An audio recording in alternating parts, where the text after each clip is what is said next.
Hello, welcome to Sound of Fury Book Reviews. As usual, I am Tina. Today I'm doing a book review of the classic sci-fi The Light That Never Was by Lloyd Biggle Jr. So this book came out in 1972 from Daw. Contemplative and slow-moving, The Light That Never Was delves into themes of artistry and xenophobia. What is it about? Yes, but would you want your daughter to marry a mez? Art critics are notoriously inhuman, and on Donov many of them were physically inhuman as well. Donov was a planet devoted to the arts. People came from all over the galaxy to extend its galleries and meet its artists, and many of its best artists were not human either. But when a rising tide of anti-alien pogroms and riots began zeroing in on Donov from outer space, it became clear that there was a plot afoot that had nothing to do with art criticism. It had to do with planetary genocide. And that is the basis of Lloyd Biggle's most ingenious and suspenseful novel since something else. So this is going to be one of my classic sci-fi book reviews where I give you a spoiler-free review first, followed by my classic sci-fi bingo. So let's get into it. This book bites off more than it can chew, unfortunately, trying to balance its discussions about art. It has a real issue with mass-produced replicas made for tourists, and political arguments surrounding refugees, human rights, and extradition. While the art stuff is focused on quite a bit, unfortunately the atrocities perpetrated against the Mez and other aliens are only mentioned in passing, making their terrible situation seem almost second fiddle. We're told of riots and murders, but there are no scenes from the Mez perspective, and we barely see the Mez at all. In fact, there are far too many characters in this book, with the first 3 quarters having several nondescript men competing for attention, aside from Brant's, who was easy to tell apart. But the story really takes off in the last quarter, mainly because the story shifts to a character who has actual personality and motives. Yet the book is interesting. In terms of the art argument, it's very quaint, trying to determine whether something created by an animaloid is actually art. An animaloid is, as I understood it, basically an alien that has what we'd consider animal traits. I mean, in the 70s, sure, this argument is very interesting, but today I'm kind of like, yes, sentient beings can create art. In fact, with our current rise in AI art and the arguments surrounding that, this idea that a sentient being's work can't be considered art is kind of ridiculous. As such, there is too much focus on this and not enough on the plight of these poor alien refugees kicked off their planets by scapegoaters and xenophobies. The story is quite bloated. I'm not entirely sure why there was so much focus on the slug, as that didn't seem to amount to anything in the end, and what could have been seen as one character's artistic journey is broken up by segments with other characters. In truth, I think the book would have worked a lot better if Aretha and Worgen were the only point of views, approaching the program from different angles. Instead, we have a bunch of dudes walking around, looking at stuff, talking about that stuff, and then intrigue in the background. Until the last quarter, which is far more exciting. Overall, honestly, it was a good read. I did enjoy it. But it does seem the themes the book was trying to raise are off balance, especially reading it today. So here's my classic sci-fi bingo. So outdated science. This one is funny because it's a mix of phone operator plus intergalactic calling. Apparently, if you want to call other galaxies, you have to be put through a switchboard operator. This absolutely killed me. I was like, oh my god. How many calls would be being made? How many people would have to work at this switchboard? There are also film strips, which are just video, I suppose. That's not really outdated, but I just thought it was kind of funny. So we don't have any spaceships blowing up. Predicting social changes? Not really. Humans are still afraid of the other, and rich people still have fancy parties.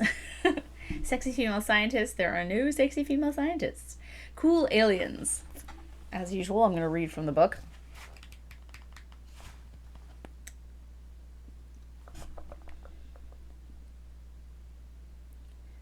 Okay, a bunch of artists are getting out of this thing.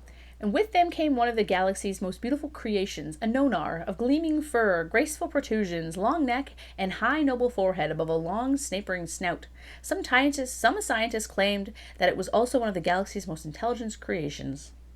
So that's that alien, and then we have the Mez, of course.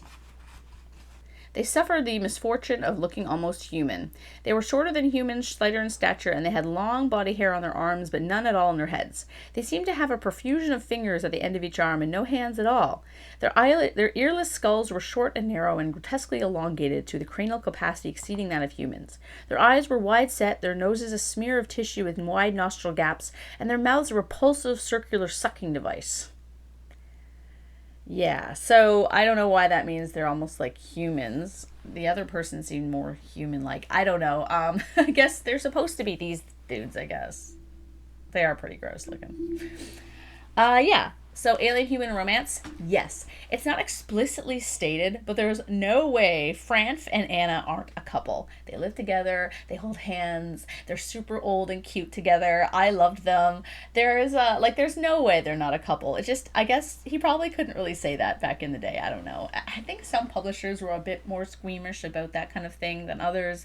Maybe they were afraid readers would react badly to it, given they hardly think that aliens have, human rights, or that they, are able to do art. I don't think one a human having sex with one of them would would go over very well. It's very fascinating because you have some, classic sci-fi books where this is just normalized. You have some where it's like this one where it's kind of hidden, and then you have others where it's like, nope, that can never possibly ever happen. It's very fascinating to me. I find it so funny. Also, that line from the back that I find really funny about your daughter marrying Mez, that has no bearing on the book at all. This never ever comes up. So I don't know why it's on the back cover. Like, was it just to kind of convince people to read the book? I mean, it's what convinced me to read the book, so I guess it worked, but I was just like, nothing to do with the book. So there's no generation shift, there's no space soldiers, there's no AI or robots. We do have new worlds. We have Donov, which we don't really see actually, it's not there. And then we have Zerulund, which is this pastoral planet with a nice fountain and some great views. That's where most of the story takes place. So I don't know why it talks about Donov on the back of the book, because it's not really about Donov. But anyway, cyberpunk? No. Sexism? No, not at all. While women apparently don't work for the government, there are lots of women in the novel who have agency and careers, and women aren't dismissed as stupid or as side pieces. Aretha was a minor character at the start, but she slowly grows into a main one. There's a woman who runs a major espionage organization too. It was really good, actually. And Aretha calls out women's gender expectations at one point, which I thought was great. She says, so she wants this dude, this guy she's kind of dating, we find out later, to convince her grandfather, because she works with him, to let her do this art kind of program, I guess, because the grandfather won't listen to her. She's trying to find any avenue she can to get into this program. So she says, why is it that if I stay at home and fritter away my time, I'm considered respectable, if not actually meritorious? And if I try to learn something that will enrich my outlook on life, I'm a wanton. I thought that was kind of fun. Also, Franf, the one alien, points out the double standard as to how older women are perceived. Okay, so they say that, so they're talking to this woman, Anna the good, Anna the beautiful, Anna the bright and wonderful. She's an old woman, Franf, Milfor said. Better you should remember her the way she was in that painting. Nonsense, Franf whispered. I knew her for 30 years. Age does not corrupt the spirit, and Anna was as good and beautiful at 50 as she was at 20. I will see her if I can and thank her for my memories. And then they proceed to start dating. Though the book doesn't explicitly say it, as I said. So, yeah. Also, there's a part where Aretha beats up a terrorist, which was fantastic. The man turned toward Anna. Aretha leapt between them. In the shallow pier light, she began to recognize faces. What do you think you're doing, Ben Darwell? She called. Striking a poor defenseless beast? Bully right to the end, aren't you? The weapon raised again. Aretha kicked his shin viciously. You try that on me, she snapped, and I'll claw your eyes out. And then she says a bunch of other stuff, and then she gave Darwell's face a resounding slap, and the men turned and ran precipitately. It's let's just whack that guy.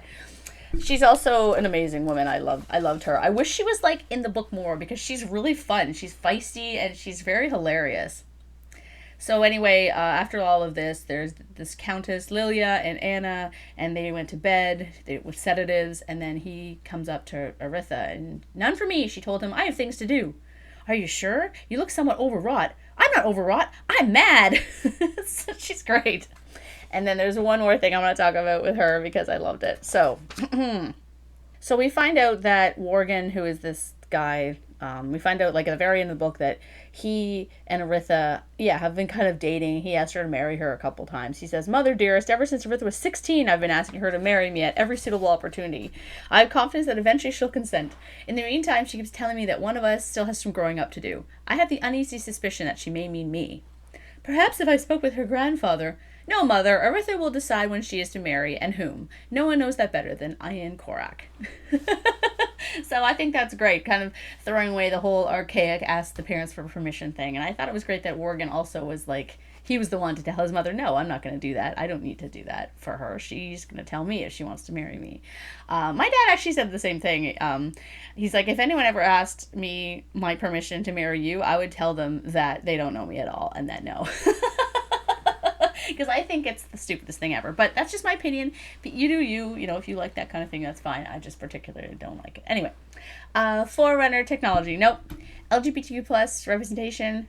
Giorno might be. That's the rich guy in this book. I don't really talk about him too much, but he's like this rich guy that's trying to save the Mez. In the end, it turns out that he's kind of not doing it for humanitarian reasons, of course, because he's a rich man. But I think he could be either gay or ace, as there's hints to that.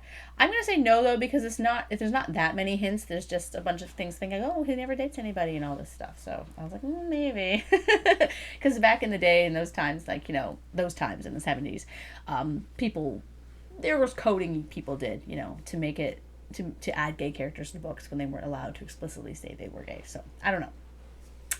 From portals to text similar to today, we have nothing. I do want to mention, though, for racial equality, that though the book definitely discusses colonialism, xenophobia, racialized violence, and blatant speciesism, Animal always can't hold patents, for example, and he also raises very valid, especially to disability advocates, points about accessibility. Where was I? So he raises these points, but it doesn't seem like any of the humans are people of color. The book is arguing for universal human rights for all sentient beings and showing the stupidity of othering, but the cast isn't racially diverse, so that was kind of like weird. So I'm kind of torn, but he never specifically says that they're white, I guess. I'd have to go back and look at it. I don't really remember. So perhaps we can just give it this one, given what it's trying to say. I don't know. I'm kind of torn on this one. For to text similar to today, there is none, but there is a really cool line that I thought was really fun.